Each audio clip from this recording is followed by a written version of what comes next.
नमस्कार दोस्तों, एक बार फिर हमारे YouTube चैनल में आप लोगों का हार्दिक स्वागत है। लेटेस्ट अपडेट निकल के आई कि कर्मचारियों के लिए बड़ी खुशखबरी है। अगले वेतन आयोग में नए फॉर्मूले से बढ़ेगी कर्मचारियों की सैलरी।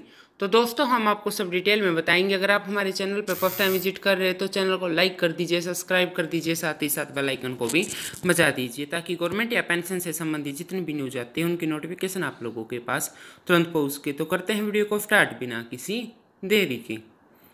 दोस्तों, केंद्रीय कर्मचारियों के लिए आने वाले दिनों में बड़ी खुशखबरी मिलने वाली है। सूत्रों की माने तो अगले वेतन आयोग में सैलरी की बढ़ोतरी में एक नए फॉर्मूले का आयोजन होगा। फिटमेंट फैक्टर से बढ़ने वाली सैलरी से अलग नए फॉर्मूले पर विचार हो सकता है। हाल ही में केंद्र सरकार ने कर्मचारियों को 18 महीने का डीए एरियर देने से इनकार कर दिया है। नई चर्चा से कर्मचारियों को थोड़ी राहत मिल सकती है। हालांकि नया फॉर्मूला 2024 के बाद लागू होने की संभावना है। सातवें वेतन आयोग की सिफारिश 2016 में लागू की गई थी। इस बात को 5 साल बीत चुके हैं। सूत्रों के मुताबिक केंद्रीय कर्मचारियों की सैलरी तय करने के लिए 8वें वेतन आयोग के नए फॉर्मूले से केंद्रीय कर्मचारियों की सैलरी हर साल तय होगी। हालांकि इस मामले में सरकार की तरफ से कोई पुष्टि नहीं की गई है। सूत्रों की माने तो अब वक्त है जब वेतन आयोग से अलग सैलरी बढ़ाने के फॉर्मूले पर विचार होना चाहिए। कॉस्ट ऑफ लिविंग लगातार बढ़ रही है। ऐसे में हर साल कर्मचारी की सैलरी में इजाफा करना ज़्यादा बेहतर होगा। दोस्तों, केंद्रीय कर्मचारी की सैलरी में बढ़ोतरी के लिए एक फॉर्मूले पर विचार किया गया है। इस नए फॉर्मूले की चर्चा काफ़ी वक्त से हो रही है। दरअसल अभी फिटमेंट फैक्टर के आधार पर सरकारी कर्मचारी की न्यूनतम बेसिक सैलरी तय की जाती है।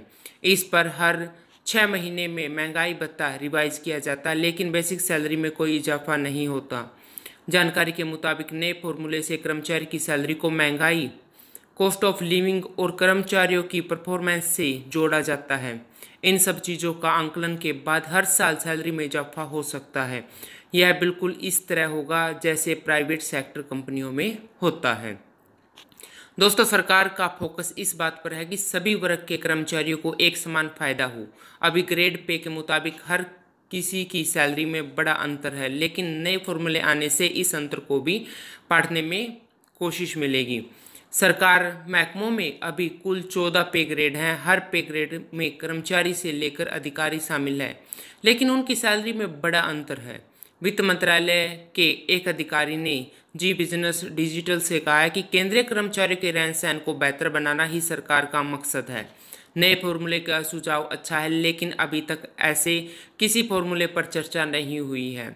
8वां वेतन आयोग में क्या होगा यह कहना अभी जल्दबाजी होगी। इन सभी महंगाई भत्ता लगातार बढ़ता जा रहा है, लेकिन इसके मुकाबले सैलरी में इजाफा काफ़ी कम हुआ है। जस्टिस माथुर ने 7वें वेतन आयोग की सिफारिश के वक्त इसमें इशारा भी किया था कि हम पे स्ट्रक्चर को अब नए फॉर्मूले की तरह ले जाना चाहते हैं। इसमें कॉस्ट ऑफ लिविंग को ध्यान में रखकर सैलरी तय की जाएगी। आज के वक्त यह जरूरी है कि कर्मचारियों को महंगाई की तुलना में सैलरी दी जाए। बता दें कि फॉर्मूला लेखक वॉल्स रूडेल ओएकरायड ने दिया था, जिसका मानना था कि आम आदमी के लिए भोजन और कपड़ा सबसे ज़रूरी है। उनकी कीमत बढ़ने के साथ कर्मचारी की सैलरी में इजाफा होगा।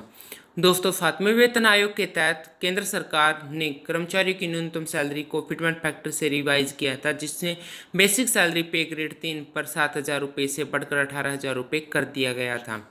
जस्टिस माथुर ने सिफारिश में कहा था कि सरकार को कंज्यूमर प्राइस इंडेक्स के मुताबिक हर साल केंद्रीय कर्मचारी के वेतन की समीक्षा करनी चाहिए। तो दोस्तों, आज के लिए इतना ही। मिलते हैं नेक्स्ट वीडियो में। तब तक के लिए जय हिंद, जय भारत।